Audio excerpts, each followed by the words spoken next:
leaders, Norwich City, looked a very good side at Goodison Park and took the lead after 61 minutes. Dale Gordon, who's having such a good season down the right flank with the perfect cross, and Malcolm Allen with the header.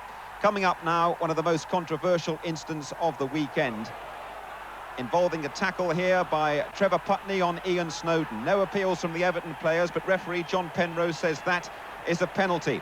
And looking at it again, I think Norwich are just going to have to content themselves that these things tend to even themselves out over a season. Trevor Stephen unruffled, a 1-1 draw. Norwich's 100% record has gone, but they're still unbeaten away from home. The Christians might have fared better than Newcastle against these hungry Lions. The Geordies held out for 25 minutes before Alan McCleary blasted in number 1. Oh, with Newcastle having lost 5 on the run, you could describe this as the day's home banker. Terry Hurlock's deflected shot for number 2.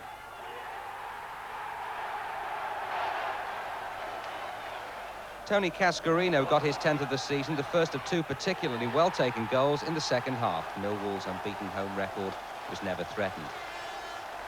The other went to Kevin O'Callaghan, who polished off Newcastle, who haven't even scored in 6 of their last 7 games. Millwall 4-0. Maybe Newcastle are saving it all up for the match next week. Arsenal turned it on with their best home performance of the season. Paul Merson started the onslaught. He could save Arsenal a fortune this morning. They're reported to be prepared to pay £1 million for Leicester's Mike Newell. Here's number 2 for the 20-year-old Merson, in for the rebound off Pallister. And coming up now, the individual goal of the weekend, and surely one of the individual goals of the season. Just sit back and admire David Rocastle. 3-0 to Arsenal. No stopping Rocky or Arsenal at the moment. At Old Trafford, Southampton's Graham Baker from 40 yards, but you don't beat Scotland's number 1 from there, Graham. Very often. Southampton 1-0, 6 minutes. New signing Mal Donaghy's free kick. Now, here's a good bit of refereeing. Play on after an obvious foul on Hughes. Captain Robson leading by example. It makes you wonder what United would do without him. Now, United took the lead. Brian McClare through for Mark Hughes. Now, surely goalkeeper John Burridge must arrive soon. John, what happened? Well, now United are really in trouble. You see, they've got this habit of squandering the lead. And proving there's only one Matthew Le Tissier, the Jersey-born player, with his 3rd in 2 games. United's 6th draw in 7. Liverpool always enjoyed themselves on the plastic at Loftus Road. They did pretty well on the present ploughed field as well. Just 1 goal in it. It came midway through the first half. Ian Rush creating it. John Aldridge with his 8th of the season. Liverpool's 4th away win. Despite all their injuries, they're right in the hunt. Aston Villa had won 5 on the run at home in all competitions. They went in front with a neat little header by Derek Moundfield, but that's all Derby allowed them. They've the best defensive record in the division. They hit back through Dean Saunders, inevitably 5 in 4 league games for Dino, and never on the losing side with Derby. Beautiful header.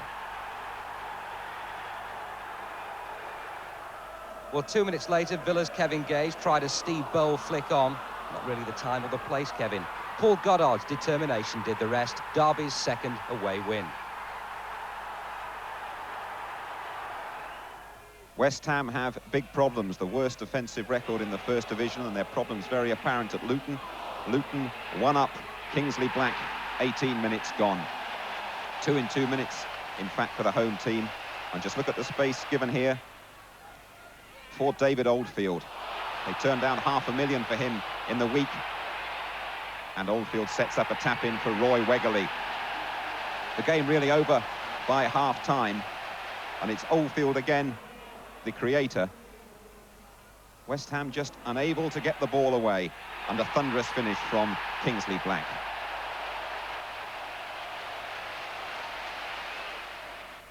Some joy for West Ham, provided by Alvin Martin, now back in the side once again. But Luton doubling their home league tally with the 4th goal from the Irish international Danny Wilson. And once again, you just got to look at the West Ham defence and wince.